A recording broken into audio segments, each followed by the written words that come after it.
We have Attorney General Jason Myers, local guy, and he's going to be on with us once a month on Friday and do 15, 20 minutes.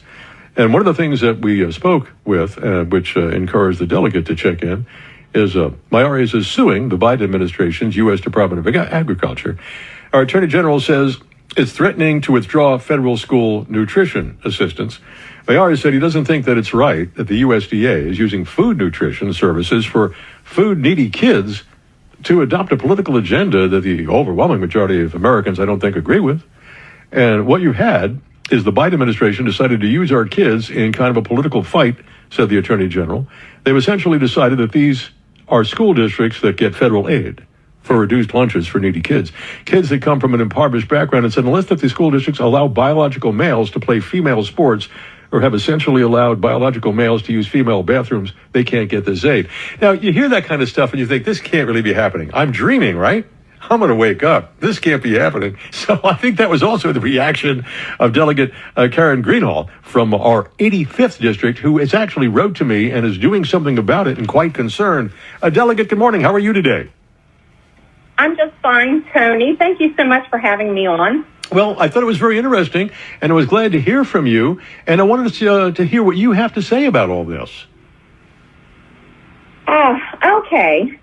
It's a huge issue. It's a federal issue, but it affects Virginia. So if it affects Virginia, it becomes my issue.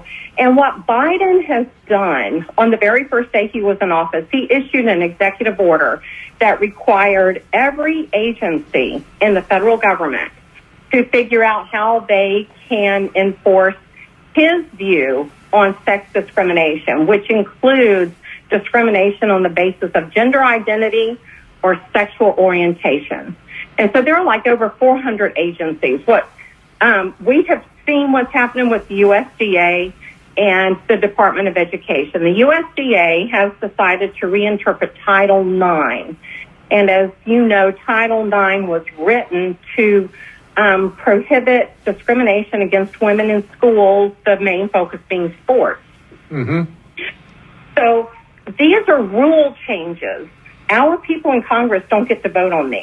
Mm-hmm. This is the arm of, as you know, we have three branches of government. We have the legislature is supposed to write laws, the executive is supposed to enforce the laws, and the court is supposed to evaluate. Mm-hmm. Well, we have what I've always called the fourth branch of government, which means you don't get to vote on, and that's the regulatory branch. But Delegate, but isn't the reason that we have that is because our friends in the House of Representatives won't do their job? Well, that's one of the things I brought up. I'm very concerned about the lack of oversight. And we pass laws. We should be responsible for what happens. But I want to make sure people understand the USDA, all they did was decide to reinterpret Title IX mm-hmm. based on Biden's new interpretation. So I want to read to you from Biden's executive order, which he did the first day he came in office, January 20th, 2021. And he said he required every agency to fully implement his rules on sexual discrimination. And pertaining to education, this is a direct quote from Biden's executive order. Children should be able to learn without worrying about whether they will be denied access to the restroom, the locker room, or school sports. Mm-hmm. So he made it very clear what his goal was, and I've been watching. So when these agencies, they can reinterpret like the USDA did. They just say it, they do it, it's a done deal. Yeah. That's what the USDA did about the school lunches. And we have 21 states, mm-hmm. including Virginia, who have filed a lawsuit to try and keep them from doing this. So in response, Friday, the USDA came out and said, well, we won't make religious schools do it. But anybody who takes federal funds has to enforce the new rules. Our only choice is to not take the money. So Virginia's going to have, if we don't stop these, mm-hmm. Virginia has to decide whether we don't take the federal money and make our own decisions, or we take the federal money and we do what we're told. Mm-hmm. How much money are we talking about? How much money are we talking about? Well, in Virginia, I honestly don't know how much money that is, because as bad as the USDA is, it's the Department of Education that has me really upset, and the one I focused on. The Department of Education has proposed rules to rewrite Title IX, because this is under their jurisdiction. So they intend to rewrite Title IX so that any school that takes federal funding will have to enforce the new rules prohibiting discrimination based on sexual orientation or gender identity. I got to interrupt you for just a second here, because this is amazing to me, because what the Biden administration is doing is they're being very unfair to young women who practice and want to take part in sporting activities. So they're discriminating against them by making a very unfair playing field. And then the people who least can afford not to have good nutrition, with these ridiculous proposals that the vast majority of Virginians and Americans are not for, they're going to keep nutritious food from poor kids. The fact that this isn't the biggest scandal, and it's only you screaming about this in Mayaris, and of course the 21 other guys, that this isn't the lead story in the news every day, because it's just so incredible and amazing. And I always think, Delegate, the time has passed me by, because I cannot believe that this stuff is happening. But I interrupted because I got emotional here, but you continue on, ma'am. Well, you got me back on track. It's such a big issue. It's hard to stay focused on the topic. Yeah. But what Title IX is doing, you're exactly right, which is why I'm so upset. You know as well as I do, because when I called you once 20 years ago, and it was to discuss the Constitution. And our form of government, we're not a democracy, and people cannot have this kind of power over us.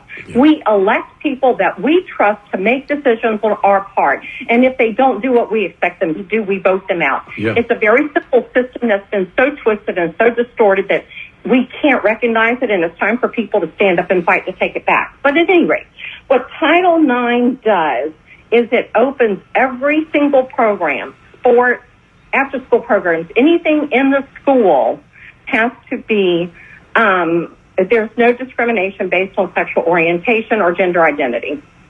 What are we doing about this? What do you want the citizens to do? What do you want the listeners to do? What do you want Mayaras to do? What are you doing? Well, I've taken this to Mayaras, and I've also sent it to the governor's office and asked them to take a position. I think you need to pick your battles.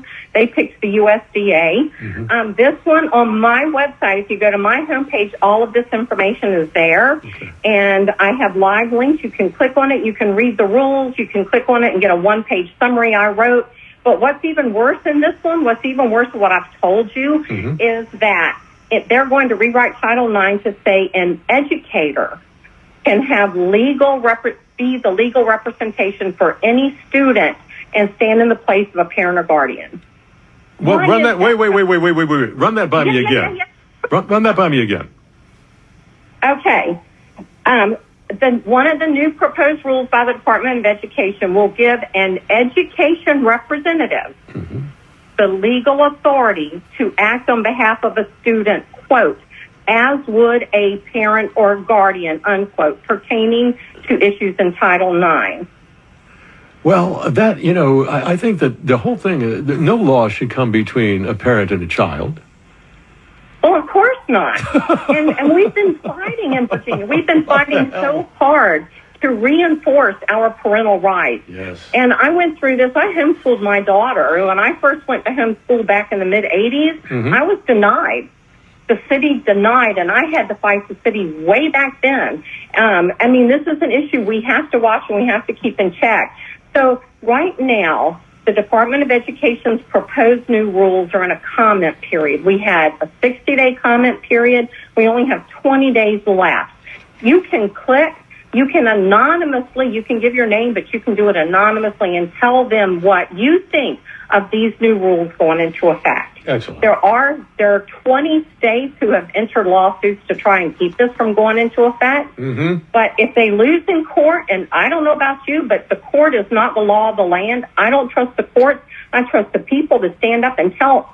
We just need to stand up for ourselves on this one and go and put your comment in and encourage the state of Virginia to jump in and be one of the states that are going against the Department of Education and the Biden administration for these rule changes.